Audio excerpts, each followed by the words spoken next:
حضرت امام راضی لکھتے ہیں کہ ثم لتسألن یومئذ عن النعیم، اس سے تخفیف شرائع بھی ہیں اور اس سے مراد قرآن بھی ہے۔ ہم نے قرآن پر عمل تمہارے لیے آسان بنا دیا۔ تم نے کہاں تک قرآن پہ عمل کیا؟ تم نے قرآن کو صرف تعویذ گنڈوں کے لیے رکھا؟ تم نے قرآن کو صرف کچہری میں سر پہ اٹھانے کے لیے رکھا؟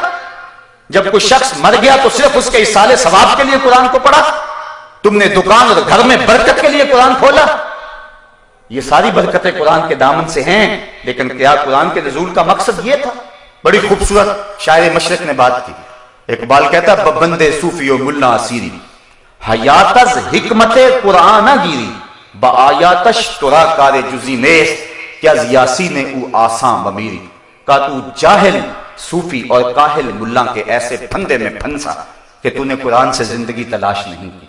قرآن کی آیتوں سے تجھے صرف اتنا سروکار رہا، جب تیرے بوڑھے کی روح اٹک گئی تو تو سورہ یاسین لے کے بیٹھ گیا کہ اس کی روح آسانی سے نکل جائے۔ اقبال کہتا ہے اس میں کوئی شک نہیں ہے کہ اس کی روح آسانی سے نکلتی ہے، لیکن افسوس کا پہلو یہ ہے کہ تو نے قرآن سے بھی مرنا ہی سیکھا۔ جس قرآن سے تو نے مرنا سیکھا کاش اس سے جینا بھی سیکھ لیا ہوتا۔ تو نے قرآن سے بھی مرنے کی راہیں تلاش کی، اس کا لفظ لفظ حیات آفری تھا، اس کا حرف حرف زندگی بخش تھا، اس کی ایک ایک آیت نور افزا تھی۔ زندگی کا سارا حسن، سارا جمال اور سارے اجالے اس قرآن کے دامن میں تھے، لیکن تو نے قرآن سے بھی مرنا ہی سیکھا، کاش قرآن سے تو نے جینا بھی سیکھ لیا ہوتا۔ کتاب زندہ قرآن حکیم حکمت او لا یزالست و قدیم گر تو می خواہی مسلمان زیستن نیست ممکن جز بقرآن زیستن۔ مولا کائنات حضرت علی المرتضیٰ فرماتے ہیں، حضرت امام ترمذی نے اس حدیث کی تخریج کی ہے، حضور قرب قیامت کے فتنوں کا تذکرہ کرتے تھے۔ جب بارش کی طرح فتنے اتریں گے، ہر روز فتنے ہی فتنے، فرمایا کہ بڑے فتنے نازل ہوں گے۔ عرض کی حضور پھر بچنے کی صورت کیا؟ فرمایا اللہ کی کتاب قرآن مجید، جو اس کتاب سے جڑ جائے گا وہ فلاح پا جائے گا۔ آئیے قرآن سے جوڑیں اور سنو اپنے محبوب کا فرمان۔